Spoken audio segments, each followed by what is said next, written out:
Good evening, everyone, and a very warm welcome. For those that don't know me, I'm Harriet Wheeler, Executive Head of the UK Office for the St John of Jerusalem iHospital Group.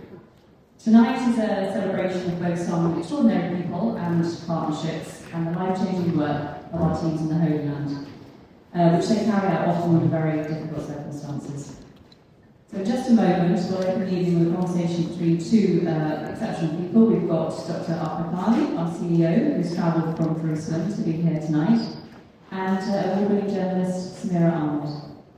Samira, we're thrilled to have you here, and congratulations on the recent appointment as President of the 20th Century Society. Unfortunately tonight, you'll have to make do with these rather beautiful surroundings, but I'm sure you'll manage. This evening is also a celebration of some of the very special partnerships that make our work possible. And tonight you'll also be hearing from three of our biggest supporters here in the UK. First, we have the Guild of the St John of Jerusalem iHospital, who have been raising awareness and funds for 100 years now. We have iYouth, our inspiring youth-led initiative.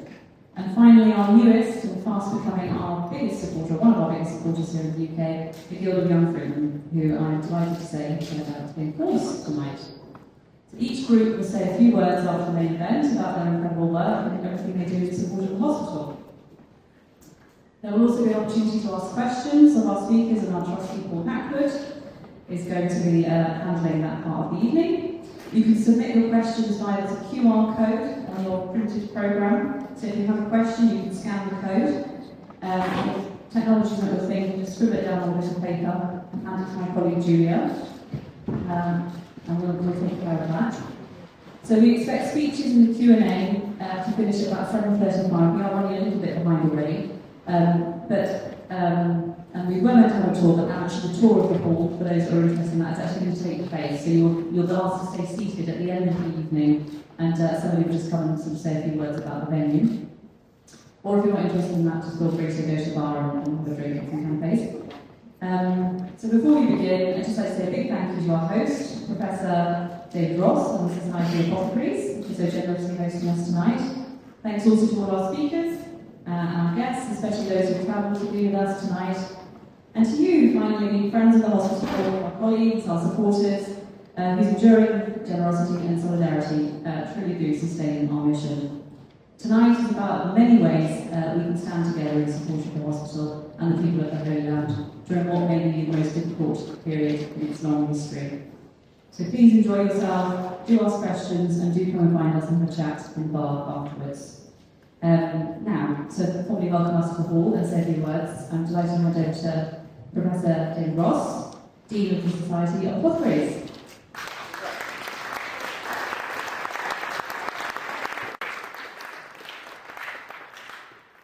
Harriet, thank you. I'm really delighted to be able to host you tonight in our wonderful hall here at Apothecaries, not least as I was honoured enough to be made an officer in the Order of St John a couple of years ago for my military service, so I'm really pleased to be hosting you here.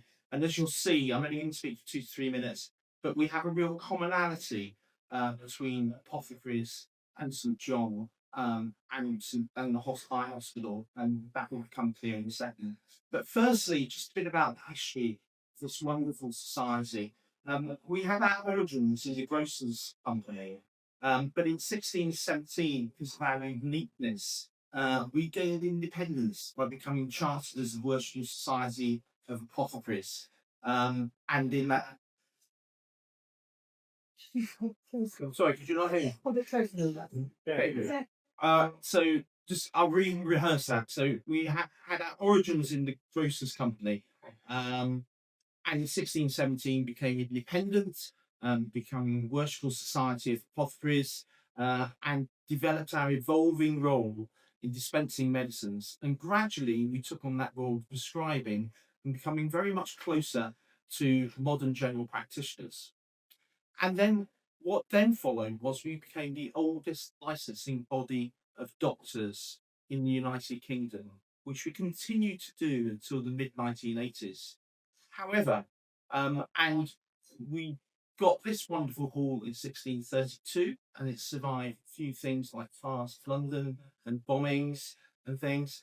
And then we've also the reason we're close to the Thames is we used to barge up our medicines, and we had the Chelsea Physic Gardens, place for cultivating medicine plants. So the apothecary story is one of gradual evolution from a trade within a larger guild to a recognised and influential part of the medical profession. We're still unique. I mentioned the licensing doctors, but we still, in our Centre for Health Studies, we're unique in the fact that we actually have an academic pillar to our livery company, along with the social and the charitable aspects. But we still run 7 medical diplomas, of which 3 are career critical: diploma of genital urine medicine, HIV, and diploma of tropical medicine and hygiene. We also have 2 faculties, and this is where the link with St John is particularly important. We have a faculty of conflict and catastrophe medicine, and for almost 40 years now, we've examined civilians, military doctors, in the diploma of medicine in conflict and catastrophe, and this is preparing them to go and work in disaster medicine zones very much.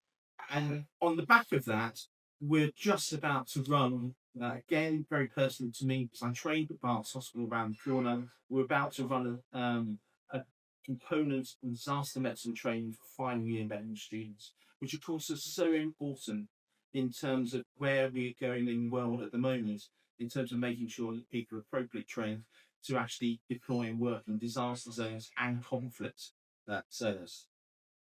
We also have a faculty of philosophy, history of medicine, and pharmacy, and the importance of those 2 factors is that we run evening lectures here, so it'd be very important. You know, you're more than welcome to book online, come to our lectures in the evening. They normally end like tonight's lecture does with a drink. So in concluding, really delighted to have you here, but we have a real commonality between the 2 organisations here tonight in protecting and improving the health of individuals in conflict and disaster zones. Thank you very much.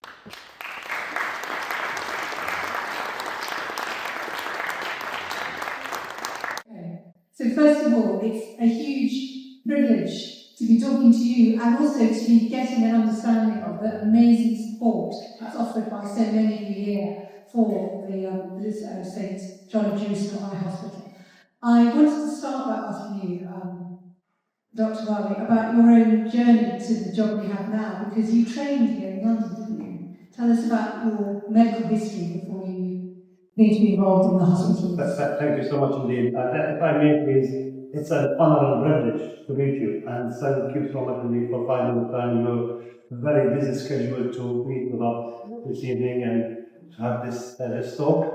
I must also say that I am so delighted to see so many of our supporters are here today, and some of my bosses are here. Dr. Ali Harman, Dr. Nick Asprey, I don't want to mention names, but I'm most excited to meet some of them I haven't seen for the last 10-15 years. And thank you so much for joining us tonight, everybody. And that means a lot for us. You know, your solidarity and your support and ongoing support means a lot for us in Jerusalem and for us at the Eye Hospital in general. So thank you so much, and I hope you will get from tonight what will be at the level of the expectations that you have when you arrive here. So going back to your question, Ms. Ahmed, is I have a long history with the hospital. I started, believe it or not, when I was 18 and a half years old. Started with this great organization, the St. John of Jerusalem Eye Hospital. Dr. Ali Khan remembers that. I was a young man. I started as a student nurse at the hospital. Then I was seconded by the hospital to come over to the UK, undertake my further education, higher education. I have done a master's degree and then I did a PhD, and I spent about 7-8 years in the UK on and off. After that, of course, I went back to the hospital, and I undertook different roles, including head of nursing, head of governance, infection control, joint CEO. And 2019, when this job became vacant, the CEO post, I hesitated whether I should apply or not, and I decided to apply. And I'm very delighted, I'm very pleased that I applied. There were other candidates. I promise you I wasn't the only one. So I'm sure they were not that good. This is why they took me as the CEO. So this is my 6th year as the Chief Executive Officer at this great organization. And when people are asked if you go back in time, will you change anything? I'll change many things, but I will not change my work and my career at the hospital. And over the time that you have known the hospital group, how has it changed in terms of the facilities, the focus, the staffing, the scale of the operations? Indeed, it has, and I have been again had the privilege of witnessing and being part of the change. I remember the day when I first joined as a student, we had to ask the patient not to move for 2-3 days after surgery. And so the advancement in technology and the work that we have done with the training with the staff, now patients have surgery and go home within half an hour of their surgery. So that is the advancement with regards to the hospital. And I promise you, any ophthalmic British surgeon who comes to the hospital, he or she can just walk in and do the same exactly what they do here in the UK. So the technology that we have, it's really state of the art. With regards to the work, what we have done, I mean, again, I keep saying visionary people at the time, they had the vision of taking services to people.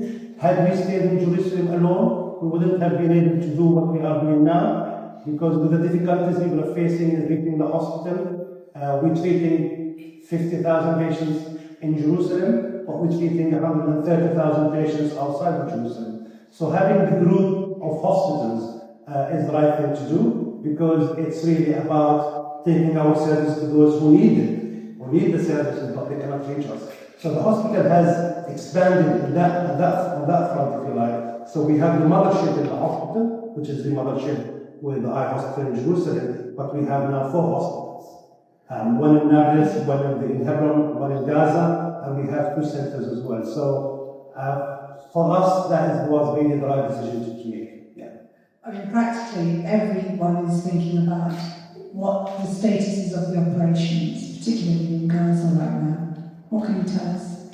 Well, with regards to Gaza, I mean, we started our work in Gaza in 1992, and Dr. Denise McGowan did that for him in 1992, but we built the hospital in 2016. Before the war, we treated around 4,000 to 5,000 patients in Gaza, and we operated on 2,500 patients. Now, after the war, we had to evacuate for safety purposes, so our staff evacuated the patients and the staff, and they moved to the south where it was deemed a safe haven.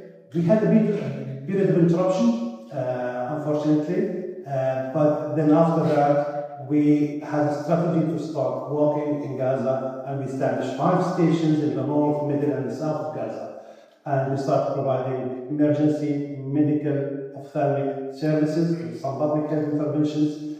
And altogether, I think last week we treated around 1,000 patients, so 65,000 patients have received care by our teams in Gaza. Believe me, some of our staff have worked under extreme difficult conditions and putting their safety at risk at times.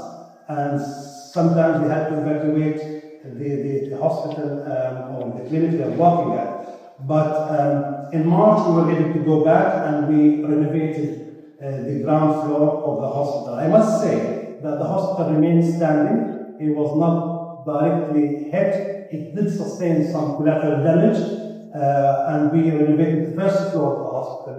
Now it is fully functional. We're taking around 100 patients a week, 100 patients a day in Gaza. Now, where we go from here, what we're doing is a drop in the ocean, I must say. We're doing a lot, but we are not meeting the demand of eye care in Gaza. So we have a plan. We have a plan to renovate the operating theaters. Hopefully, when we reach a ceasefire, and hopefully this will happen in the next few days. But we are ready there to take the action needed. We are aware that we will be the main provider, not the only provider of surgery for eye surgery in Gaza once we establish our operating theaters. I want to talk shortly about some of the kinds of cases that you've dealt with. But just on the practical issue of operations at the moment, how do you manage, how do patients get to you? How do you manage your clinic in the current crisis? With regards to Gaza, I think unfortunately we are all aware that so many displaced people who living in tents, and therefore our stations, if you like, are located closer to these displaced refugee camps, if you like.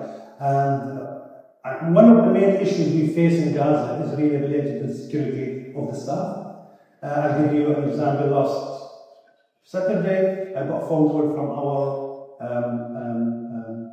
the hospital manager saying that we have been informed to evacuate the hospital.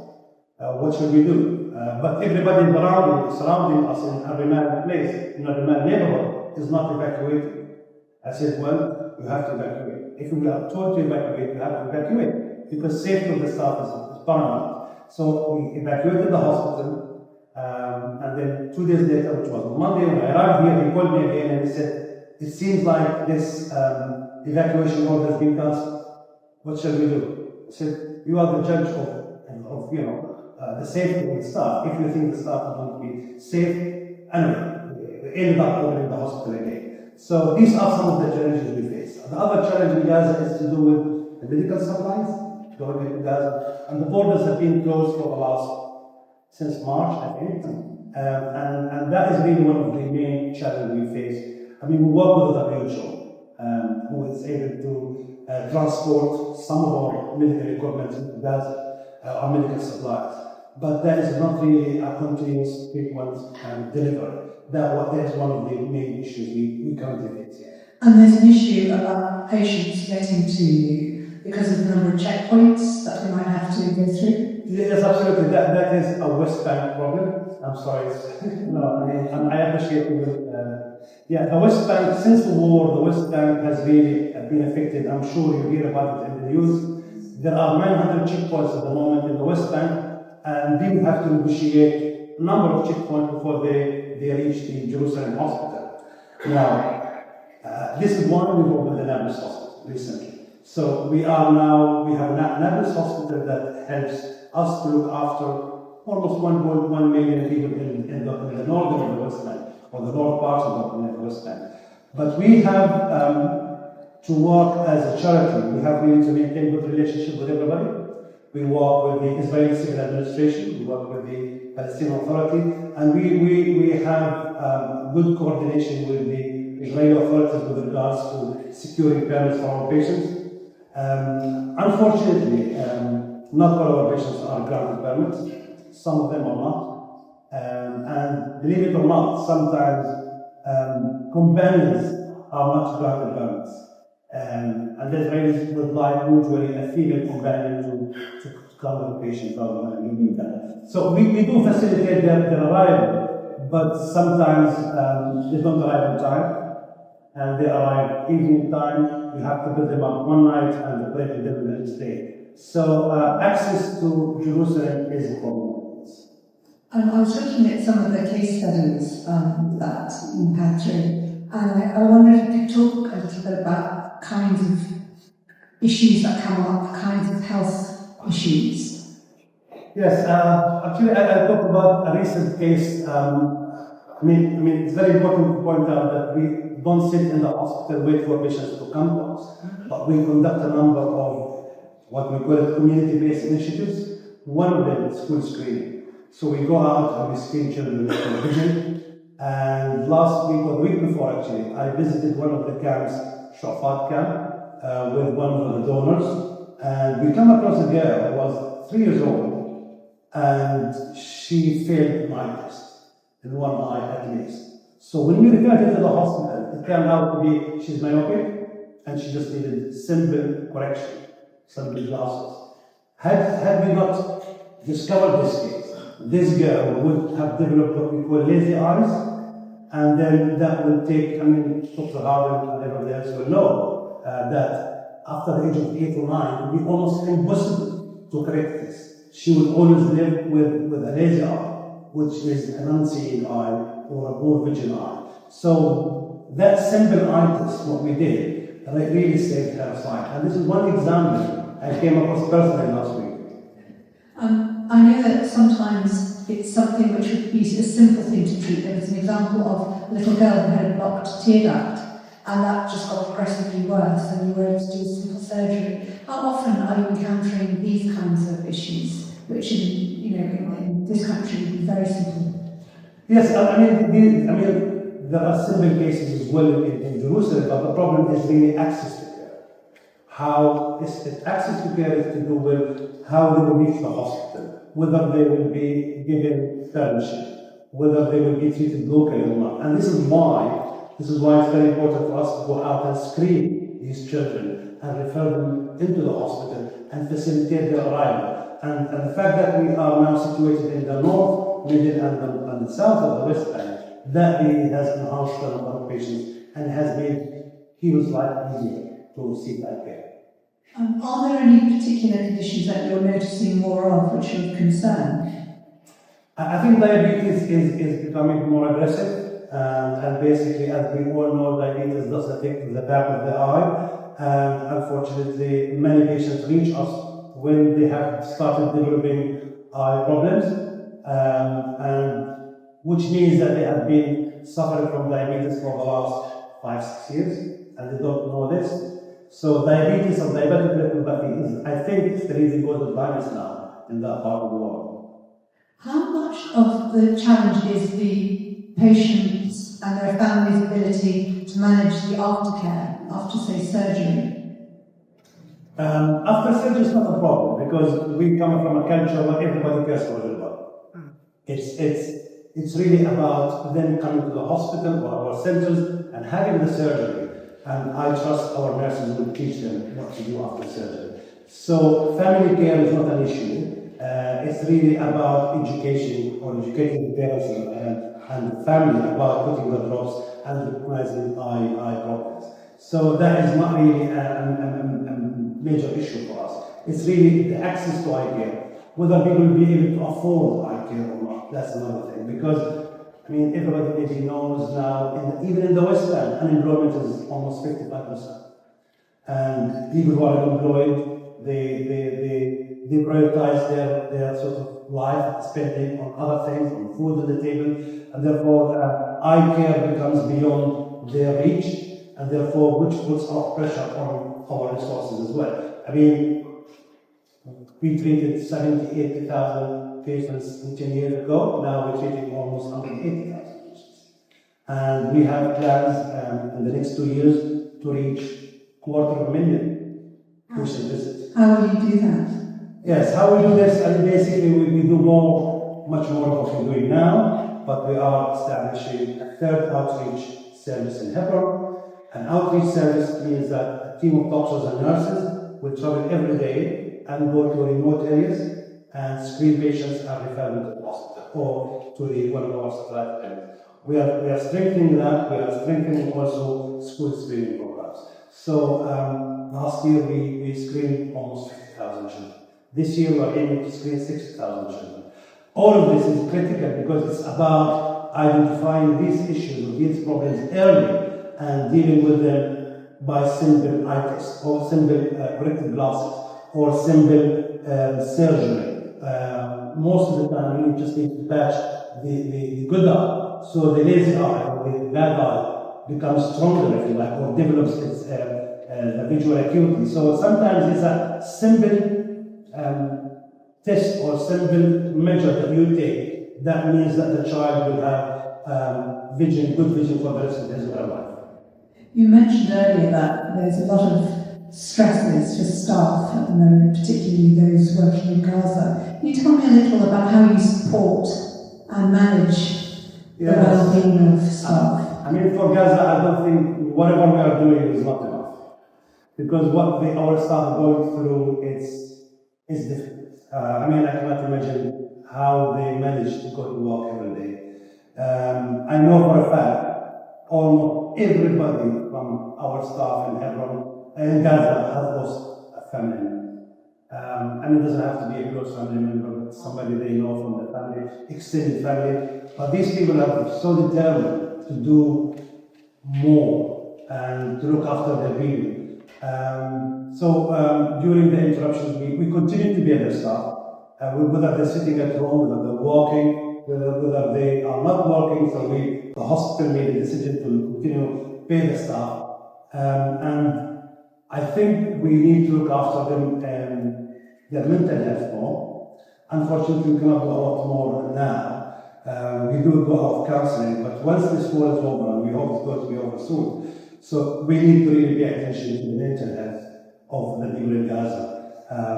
I mean, our staff and others as well, but what they go through, these people, is just unbelievable. And sometimes I get a complaint from one of our staff in Jerusalem about facing difficulty reaching the hospital. I just say, yeah, all right, just think about the people in Gaza, what they're going through every day to come to work and to provide care. So people in Gaza are an inspiration to us, and I think the work they do there is unbelievable. I mean, just imagine that every day they treat like 70, 80 patients with very little resources, sometimes nothing whatsoever. So they have to improvise all the time. So yes, I think I'd like to believe that we look after the staff, and we do our very best to look after the staff, but there's a lot more we can do for the Gaza staff. For yourself as well, as someone whose career in the hospitals began very much on the practical medical side, but is now also management.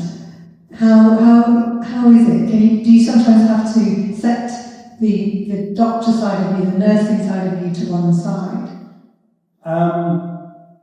Yes, I mean, you have to look after your mental health as well, but it's sad to say, and I think people understand what I'm going to say, that after a while it becomes part of your job. You don't have to think about it. So I must be the only CEO, I think I am the only CEO, who goes to work at 7 o'clock in the morning.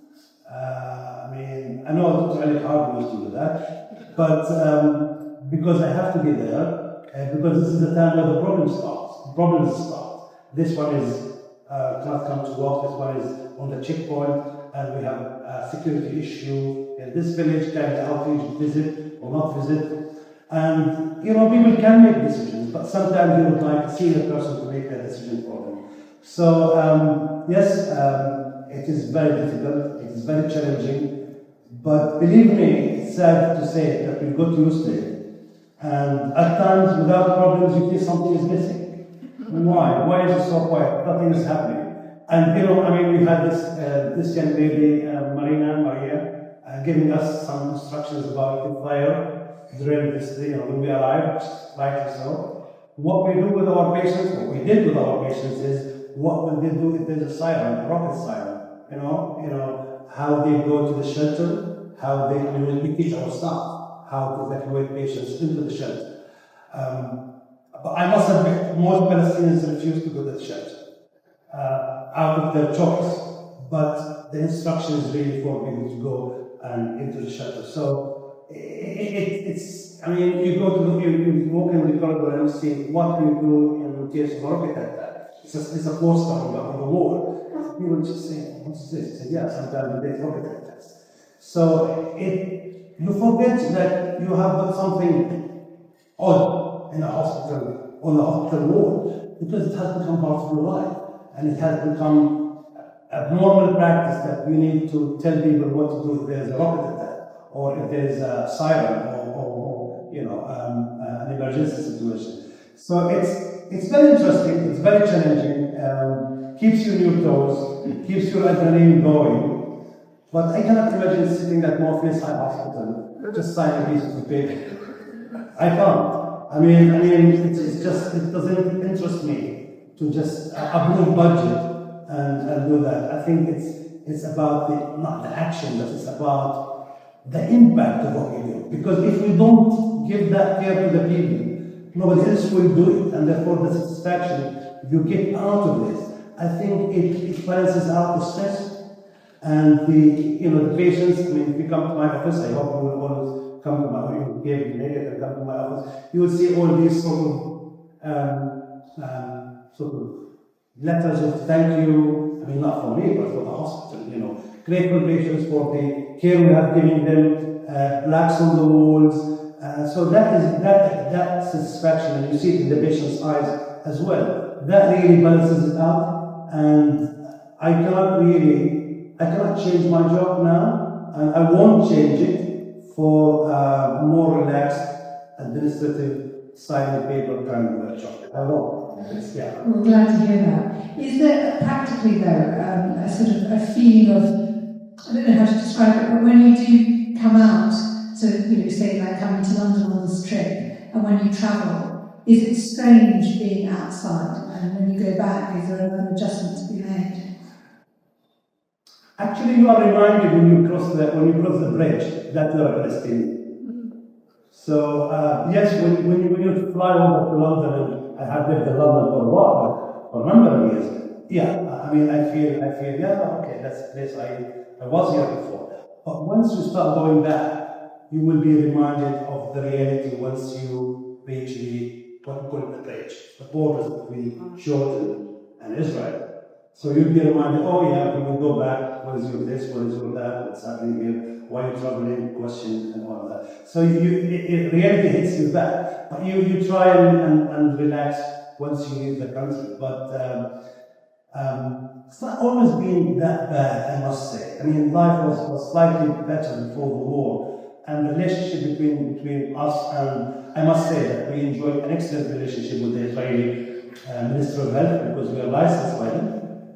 And we keep a very strict or strictly apolitical position in order to enable us function, because we are a registered charity in Israel, medical charity. We are a registered charity in Palestine, or Palestinian Authority. We are a registered charity here. So in order for us to be able to cross borders and walk in all these countries, if you like, we need to be on the right side of the law and the government. And therefore, we are a trusted charity by the Israeli government, by the Israeli civil administration, the same here, I think, and also in the Palestinian Authority. So life is not always difficult, because for example, if you have an issue sending certain medications into Gaza, we do have training and say, can you facilitate it? I mean, I'm not saying we're giving favorable treatment. Sometimes I feel we are by the authorities, and therefore it's very important just to say that we try our very best to focus on humanitarian eye care or humanitarian services rather than who's wrong and who's right. And we leave this to the people who are experts in this. And for us, it's really about what the care we give to the people that we deserve to be cared for. So it's an interesting kind of life. I mean, I said I lived here for a while. I worked more fields. I worked British District Hospital, but I don't think I'll be able to do that again. No, I don't. You mentioned earlier that there is sometimes a challenge about getting medical supplies in. Can you tell us about some of the other practical issues, for example, about medication that needs refrigeration, if there are disruptions to the power supply, and how you handle those situations? Yeah, I just would like to say that before the war, diabetes was the leading cause of blindness in Gaza. We did a study, and diabetes was the leading cause of blindness. And therefore, during the war, we decided that in order to make an impact and prevent blindness, we need to focus on diabetes. We were able to send refrigerated medications, Avastin, into Gaza to treat as an injection that is given at the back of the heart. But to do that, it took me 3 months of coordination, just to send, because you want to make sure that medications are kept in the refrigerator. When they cross the border, they arrive safe, and they arrive in a way that are safe to use for the patients. It took us about 3 months to coordinate it, but we were the only organization that was able to take these medications across the border through the WHO. And I must say, the last shipment is still with the WHO, because they were turned back in March when the war restarted. So it's not always easy to do that, but coordinating with the NGOs like the WHO and UNRWA is very important to do all this. I mean, what sort of team do you have to do all that coordination? And some of it, as you say, is long term, so keeping track of shipments that have been held up for months. Do you have a core team? Well, I have one person, and I think I'm going to thank him, Ahmed Abdullah, who's our logistics officer. One person who does this, and it does help because he speaks Hebrew, in English as well. So, but this person is really a fantastic man.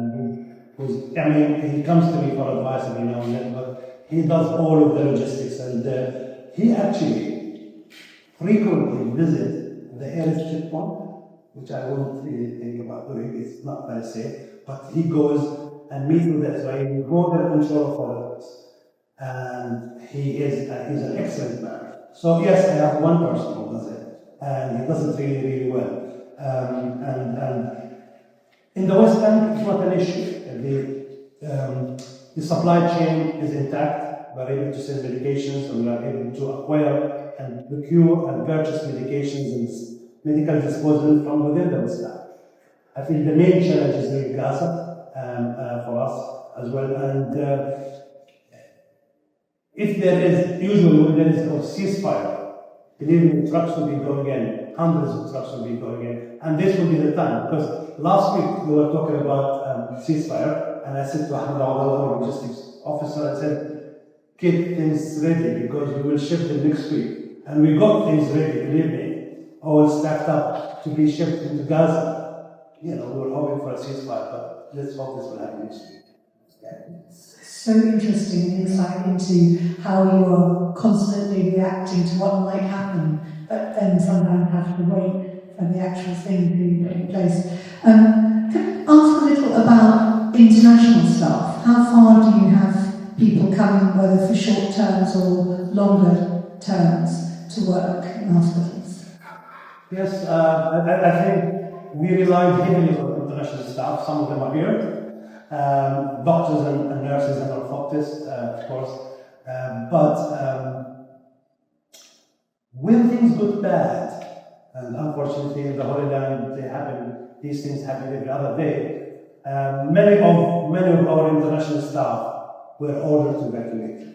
And therefore, Dr. Harden and others at the time, there was a decision to invest in the local people.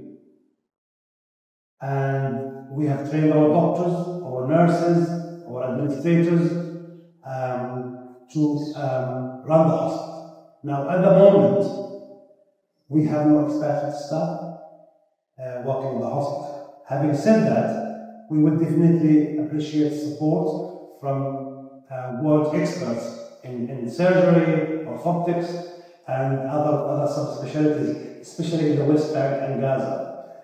For people to come and work in Jerusalem, it's becoming a bit more complex now because people have to have the Israeli GMC registration, but we don't have that issue in the West Bank.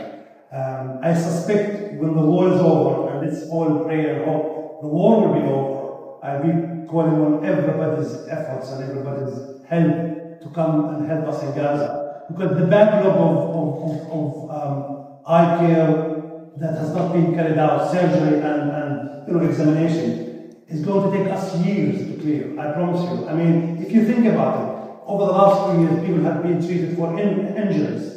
What about chronic eye disease? What about chronic disease, hypertension? Who's looking after that? And maybe nobody is. People are really reacting to acute situation. So I think definitely we will need international support from international experts. But we are self-sufficient at the moment, dealing with the level of work we are dealing with, but we value support from colleagues from the UK mainly, but from Europe as well and USA as well. So looking to the future, you mentioned that you have plans to double the numbers of patients that you can treat. You're doing a huge amount of outreach. Could you tell us any more about what your hopes are for the group? Well, our hopes really, what keeps me up at night is how we're going to go with Gaza. So, if the war stops, I think we need to walk there around Gaza and basically our immediate plans is really to establish surgery in Gaza once the ceasefire is achieved, and that will require us really to send resources and human resources and medical supplies into Gaza, which will happen if there is a ceasefire. So I would expect that in Gaza we'll be getting 100,000 patients a year, and we will get 5,000 patients, I think, every year, because the backlog, I mean, it's sad. Our manager in Gaza called me a week ago, and he said, you know what, we had a patient yesterday who had a shrapnel inside his eye, but there's nobody in Gaza who can operate on him except us. Can you please hurry up and refurbish the operating theaters? I said, yeah, we will go to do that, but we need a ceasefire. We cannot really renovate without a ceasefire. But you know, it's just simple retinal surgery. Nobody in Gaza is doing it now. And then, I mean, this person, unfortunately, will lose his eye because there's nobody who can operate on him. I mean, we have the equipment, but we don't have the safe environment because of the collateral damage we have sustained with the hospitals. Okay. So these are the things that I think that we're going to focus on, which is really getting more resources into Gaza, more visiting doctors, more visiting healthcare providers, but also in the West Bank. I mean, we have 3 mobile outreach services. We're going to have a 4th mobile outreach service, and believe me, I mean, it is a simple eye test, but the impact of that is going to be huge, not only on children and on others, because as I said, you look at the patient's back of his eye and you say, do you have diabetes? No, you don't, but you know that he has had diabetes for the last 5-6 years, because there are changes at the back of his eye, in his retina, to indicate that he is diabetic. So these are the people who are at high risk, people who are in area C, refugee camps. I mean, people don't know that in the West Bank there are 965,000 refugees living in, I think, there are 13 refugee camps. These patients, the sole provider of eye care for these refugees is our hospital. Nobody else will care for them. All of these patients come to us. I mean, not the 960,000. I mean, that's the total number of the refugees. But we are the sole provider of care for the refugees in the West Bank. And so, if we have double the budget we have, I promise you will see double or not, maybe triple the number of patients we see now. I mean, what's stopping us from doing more is the resources, because after all, we are a charity, and the charity has a limitation, financial limitation. And again, it's something that I have to worry about, because if I don't balance the books at the end of the year, I don't think Paul is going to be happy. Neither the chairman is going to be happy. But it's our job to do that. And it's my job to ensure that we don't expand too much. That's very important, because if we expand too much and we're not able to sustain that, we will be failing in our mission. So what we're doing it now, we're doing it gradually, and we are, I mean, our supporters across the world, what we get out of, I mean, everybody knows that our service is almost free of charge, heavily subsidized. But what we get out from the Palestinian and Israeli Ministry of Health covers 38% of the running cost of the hospital. And I shouldn't be saying this phrase, but we are really running very cheap service, in the sense we are cheap in that sense of we have 4 hospitals, 300 staff, and we need £12 million to treat 180,000 patients. I promise you, no other hospitals in the world will do that under the circumstances, under the conditions, with the same budget. So, yes, we will do more, and we have plans to do more. Most of it is going to be preventative medicine, community-based programs, reaching out those who cannot reach us, but they are in need for eye care services. A really good sense of just how much you're already doing, how far the money goes, and very practical thoughts about not overexpanding. Can I ask, before we pause, we'll take questions in a little while, can I ask about staff retention and indeed staff training? How are you able to recruit staff from the area. You see, I cannot really not say the truth here because there's so many people here who know the staff very well. Staff retention, when I came over here when I was young, there was a huge chapter that you have to learn about staff retention. And I thought when I went home, I said, what's this staff retention? I mean, people don't live here. Honestly, we said goodbye, Harriet knows this, we said goodbye to one of our members, Ali Rashid, 48 years at the hospital. I'm not saying the staff don't complain always about, their salary is not enough. They do take from you, but we don't have no problem with staff retention. People really appreciate the work that we do. They appreciate the impact. They love the work that they do. And honestly, people stay on average 25 to 30 years in the hospital. I mean, I'm an example of that. I started at the hospital when I was 19 years old, and I was under no obligation to go back. And Dr. Ahmad Ma'ali, I was supposed to come here. I didn't sign a piece of paper. I was given the option to go back, but I didn't go back, and I will do it again if it happens. But yeah, with regards to training, we're a teaching hospital. I ran the School of Nursing before, so we have a School of Nursing. We have an orthoptic department that does a lot of in-house training. We have a medical education center as well. So we teach doctors, they come to us as general practitioners. They spend 4 years with us. They become ophthalmologists after 4 years. Currently we have 8 doctors, 8 nurses, and every single nurse in the country who's eye trained is come from us. And 70% of ophthalmologists in the country, they have come through the doors of St. John Eye Hospital. So St. John Eye Hospital is not only about giving or restoring the sight of the view. It has done a lot for the community with regards to education, training, and it has restored the vision of so many. But believe me, it has restored their hope, their dignity, and their independence as well. So this fantastic organization is, I'm not just saying it because people, I'm telling you, as every single, Dr. Ali Howard will say this, if you go anywhere in the country and say, in Arabic, Mustashfa al-Uyun, everybody knows what Mustashfa al-Uyun is. Everybody has had some dealing with the eye hospital, whether directly or indirectly. We've been there for 145 years, and we're treating 100,000+ patients a year.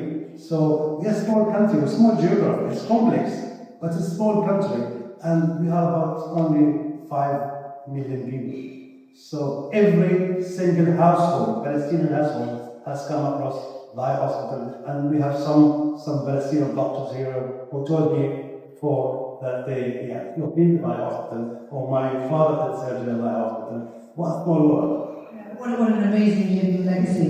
We're going to pause there and have a Dr. Ahmad Ma'ali, thank you so much.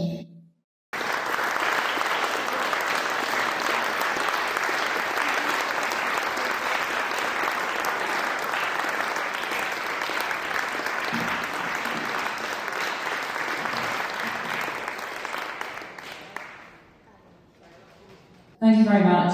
I wonder if we should give a round of applause to the team in Jerusalem and Gaza and the West Bank as well.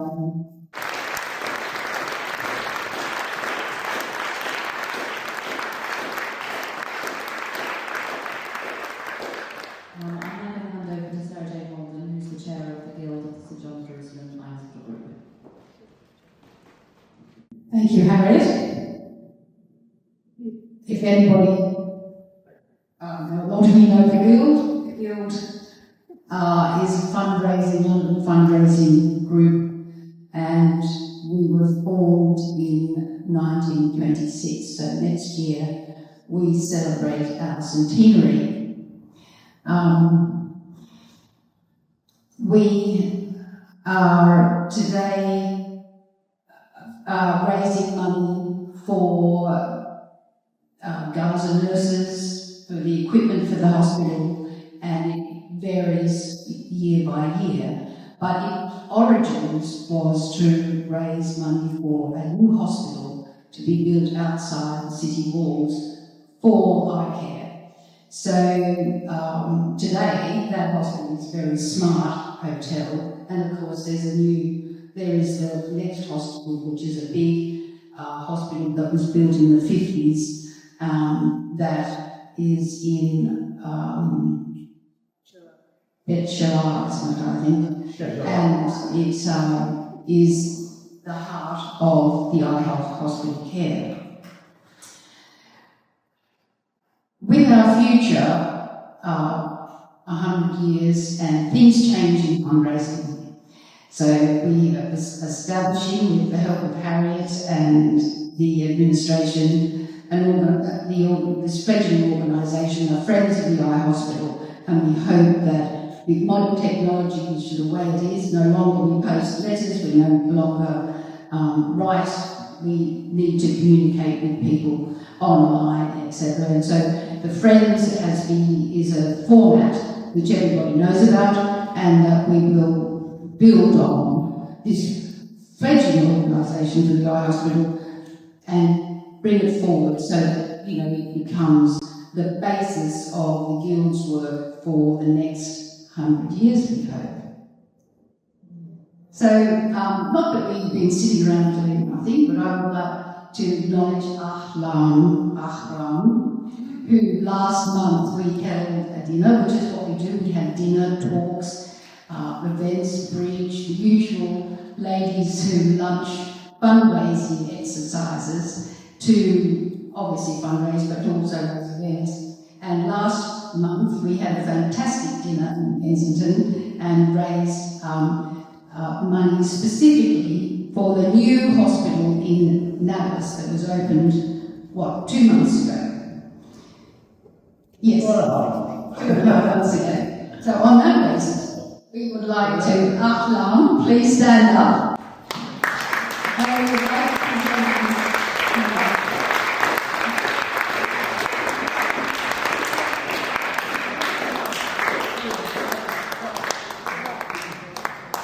Thank you very much. And now we might have a photograph with whoever's taking the photographs.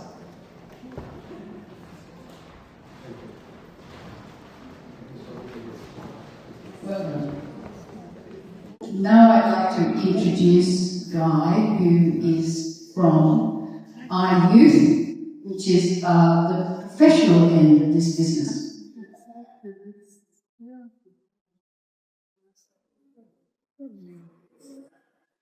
Good evening, everyone. I normally do better without one of these. So if you can't hear me, just wave your hands a bit. Only fun I'll make this do. No problem. As many of you will know, for 1,000 years, the Order of St. John has carried the motto, Pro Fide, Pro Iulet Parte Hominum, for the faith, for the birth of humanity. It is sought to live up to that ideal throughout the generations, to the provision of medical aid without prejudice or favour to the poor and the sick, even as we've been hearing in the bitterest of war zones. One of the longest enduring legacies of this mission is the St. John of Jerusalem iYouth, which is the reason why we're all here tonight. And I'd like to thank Dr Ma'ali and Ms. Ahmed for their very enlightening conversation about everything that's been going on in Jerusalem and the Guild of Territories. Since the Order founded its first eye hospital in Jerusalem in 1882, 5 generations of supporters of St. John's eye-saving work have passed. We at iYouth aim to be the 6th. Established in 2020, though with a vision going back to 2016, our aim is to create a sustainable generation of young leaders between the ages of and 35, who will help secure the continued work of the St. John Eye Hospital Group into the future. Our members include medical students, young doctors, people in professions including law, such as myself, engineering, academia, and even members of the International Diplomatic Service. Like the overarching order, we are an inclusive organisation welcoming all supporters who are committed to St. John's life-changing mission in the Middle East and its ethos of service. Over the past 2 years, we have done our best to live up to that ethos through the development of the iWalk campaign. This is a yearly 100-kilometre walk split between the members of the group with the purpose of raising funds for the Eye Hospital. I'm delighted to say that our success in fundraising has seen remarkable growth over the previous years. Starting from an initial 4,000, we have increased this by 237%. At the close of our last campaign, we raised £13,500 across the UK on behalf of the Gaza appeal. We've also secured funds to sponsor a postgraduate course on infection control for local staff at the hospital. We are now looking to further scale up our impact. We've begun promoting the campaign via hospitals across England, and we have sought to encourage different ways of completing the challenge. That is to say, despite the iWalk name, we're also encouraging people to participate via cycling, rowing, or indeed any other method of self-propulsion. That said, we also want to find ways to best enable people with physical disabilities to participate, be it by completing a certain distance in a wheelchair or any other arrangements tailored to their capacity. Additionally, and appropriately to our heritage, we are also now looking at ways of facilitating pilgrimages as a means of raising money for the Eye Hospital. While we have had success in fundraising, I do want to stress that our mission as iYouth transcends the raising of money simpliciter.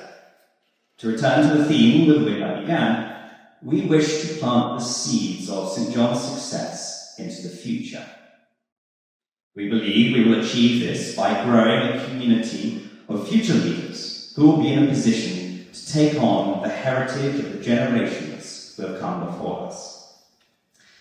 And indeed, the iWalk has become the perfect enterprise through which to build the camaraderie between medics and non-medics alike, centred on passion for the work of St. John's Eye Hospital.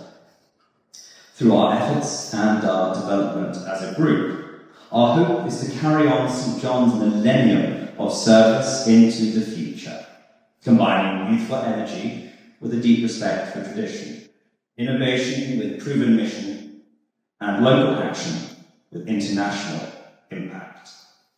If you would like to be involved with our work, please do get in touch with our secretary. You can find them or get in touch with them at iYouth@soa.global or via our social media. I'd love to encourage all to participate in the iWalk, no matter your age or how long or short you want to walk for. If you'd like to be involved even more closely in our work, I'm delighted to announce that we are expanding our committee to include new roles, such as a medical placement officer to coordinate students as student electives at the hospital. Do keep get in touch with our secretary if that interests you. I look forward to serving humanity with you. Anyway, that is quite enough from me. I now have the pleasure of handing you over to the capable hands of Ruben Bell, who is the master of the Guild of Young Freemen.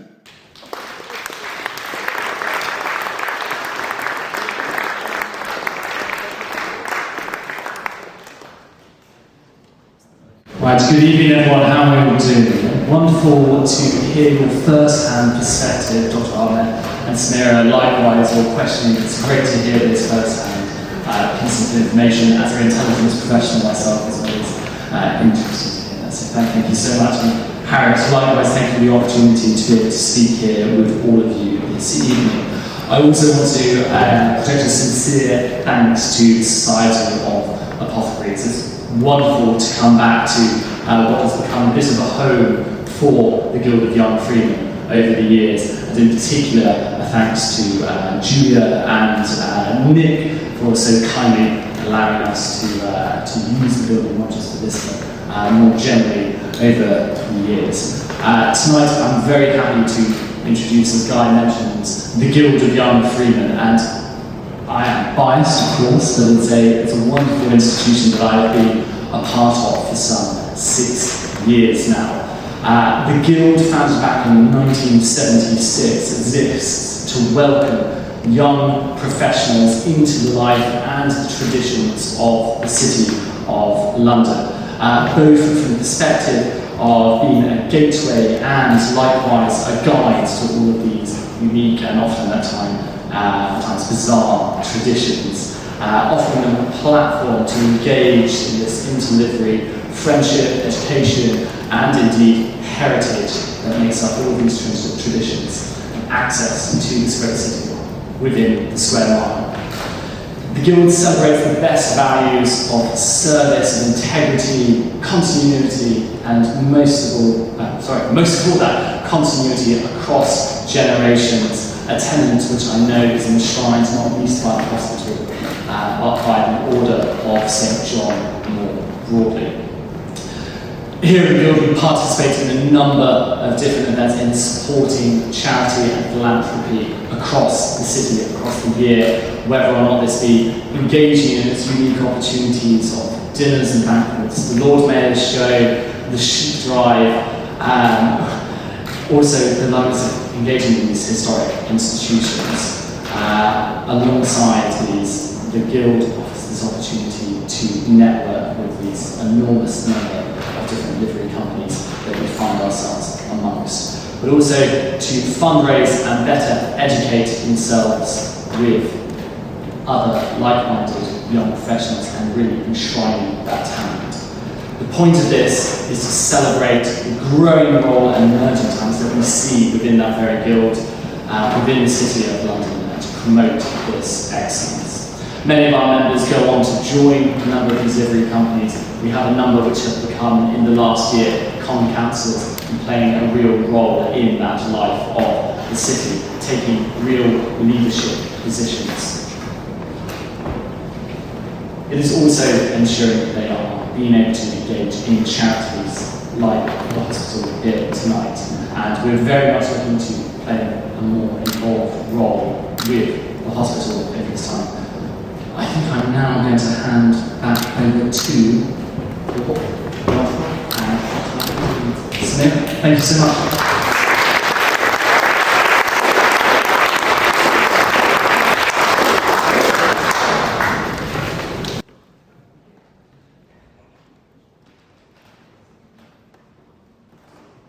So this is my first sight of the question, so who knows what's going to come on? Are you ready?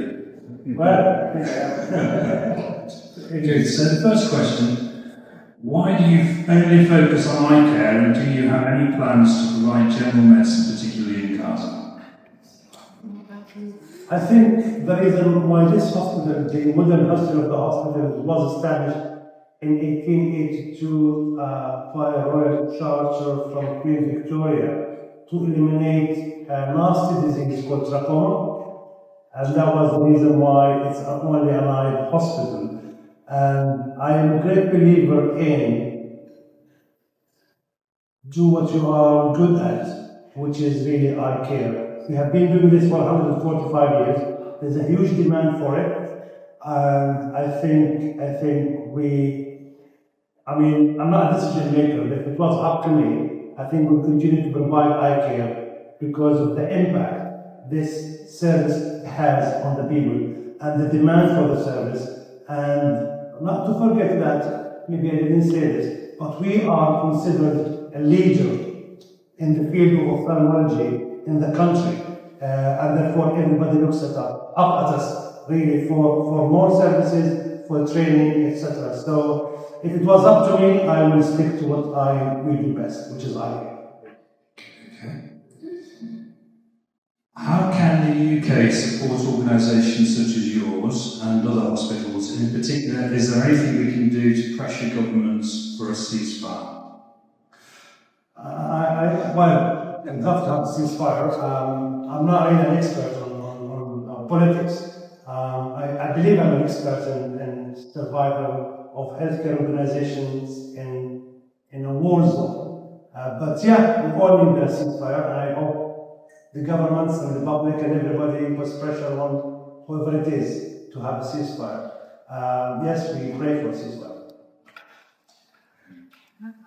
You have have staff in Gaza found themselves having to upskill, assist with medical requirements outside of eye care due to desperation, or how have other urgent needs been dealt with? Yes, indeed. I think at the beginning of our work in Gaza after the war, we started providing not only eye care but also public health. Like we measured with, taking people's blood pressure, sugar, etc. Our researchers, for example, we work in intensive care units and work in operating theaters, anesthetizing casualties and traumatized people. One thing bad about doctors and nurses, I must say this, I don't know if Dr. Alec will agree with me and others, is that once you do eyes for 10 years, you tend to forget the other parts of the body. I'm not saying you won't, but it will take you some time to regain all that knowledge as such. So, yes, our nurses and doctors have participated in providing general care to patients in Gaza. Especially the anesthetists and the junior doctors. To what extent do medical charities in Gaza cooperate and/or coordinate their efforts? I think we do coordinate and cooperate with many organizations in Gaza. Those who share the same ethos like us, providing eye care or providing service to everybody, regardless of their race, religion, or social class or ability to pay. So we work closely with UNDP, we work closely with WHO, international organizations. It's very important that you need to choose which charity you work with, because you need to work with safe charities rather than with any charity. But for us, really, the international organizations like UN, UNDP, Save the Children,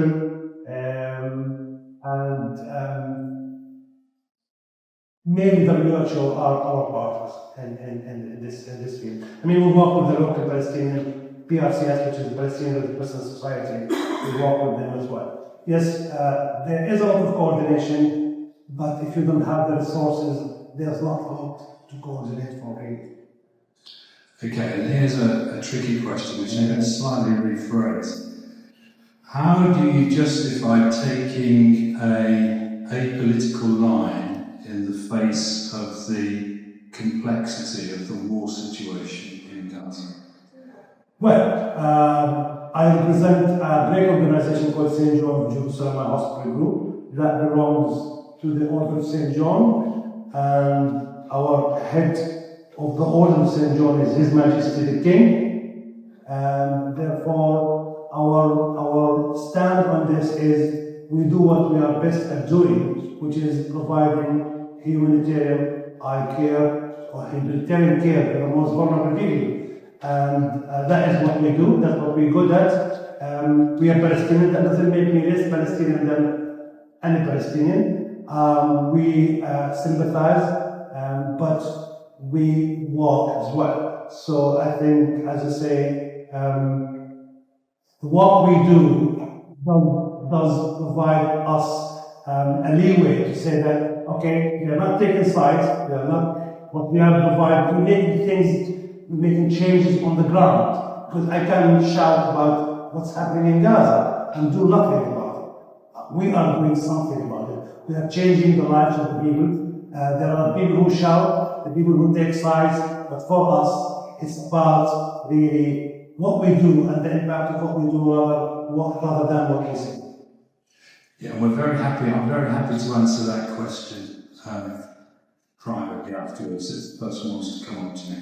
Another question, during such a prolonged crisis, how do you as CEO keep hope alive among staff and patients?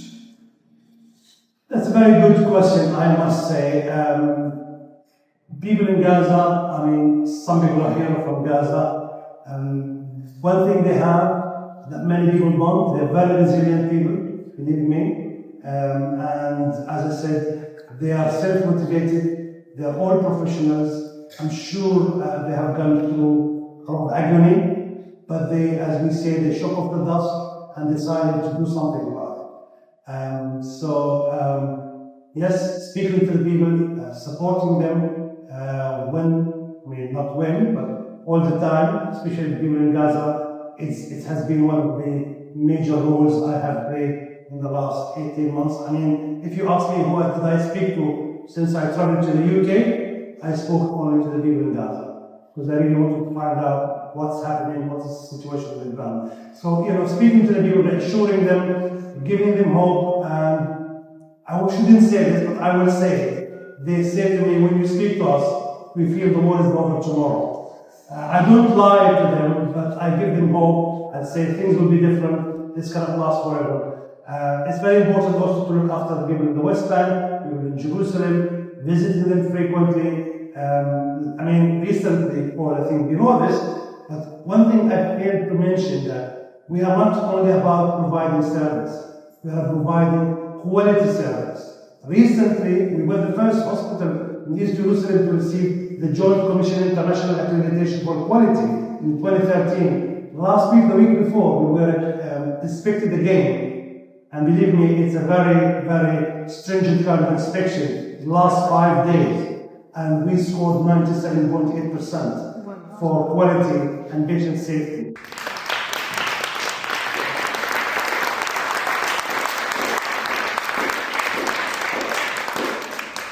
So yes, it's very important that we maintain also quality, not only quantity. Yes. I hope I'm not going to regret this, but I'm going to take one question from the floor. I might not let him answer it, but I'm going to let him ask it. Thank you very much. I am in awe of what I have heard today, and I take my hat off to Ahmad Ma'ali and what is happening. Can you all hear? Yes. I'm in awe of what is happening in Jerusalem today. I have been involved with Jerusalem, the eye hospital there for many years, but for it to still be there is a mystery, and it's because of St. John of Eye Hospital grew, saving sight, changing lives. That goes on. That cannot ever fail, because everybody needs that service. And it is your strength, your ability to keep yourself going. I first met Ahmed when he was this tall, and we haven't grown together, but I have watched Ahmed achieve and climb the career ladder, and it is such a delight to me to see you doing that and maintaining the ethic of the St. John Eye Hospital, which goes back to, as he said, 1882, when Queen Victoria set up the idea of an eye hospital in Jerusalem, because there was no eye care there. And we must continue to provide this service. Diabetes came up as a question. You may not know, but this former matron of the eye hospital has serious diabetic eye disease. And because of St. John, she still sees well. And it's because that service is there. So let nobody here forget that what is happening in Jerusalem is absolutely critical for all of East Jerusalem and Gaza, and please continue to support it from the bottom of your hearts. I'm sorry for taking so much time.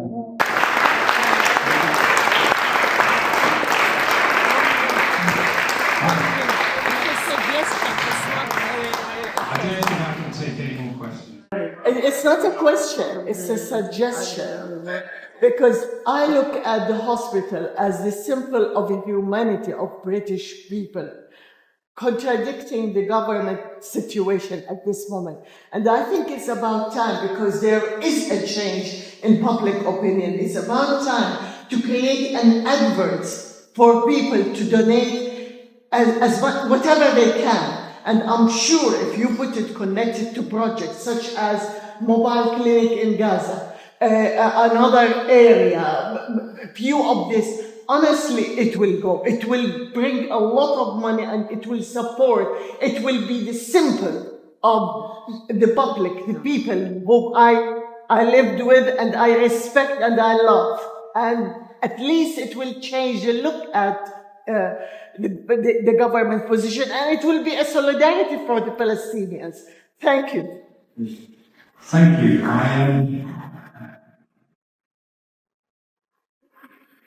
It's now, of course, quite difficult to follow that, but I just want to say thank you for being here. It's been a privilege to be a part of this, and I think privilege is the word. That's a bit of an overused word at events like this, but it sums up the witness that comes from the work of the Eye Hospital in Jerusalem, in Nablus, in Hebron, and in Gaza. And thank you for this very powerful conversation between Ahmed and Samira. Ahmed, you've not only opened our eyes to the medical work that goes on in the hospital, but you've also reminded us of something deeper and more profound. And that's the dignity of care, the virtue of service, and the unwavering commitment to humanity of you and of the entire team. And it is very, very impressive. So thank you for that. I'm going to get everyone to stand up and give you another round of applause.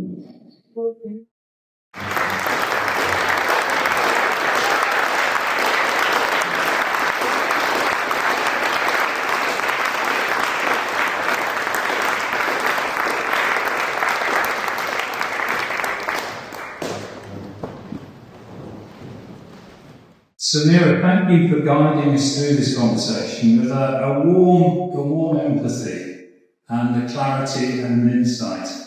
Your questions have helped us not only connect with the day-to-day work, but also with the underlying ethos of the hospital. So thank you for that. And as a small token of our appreciation, that's not the one you gave me earlier. We have this small gift. Small gift.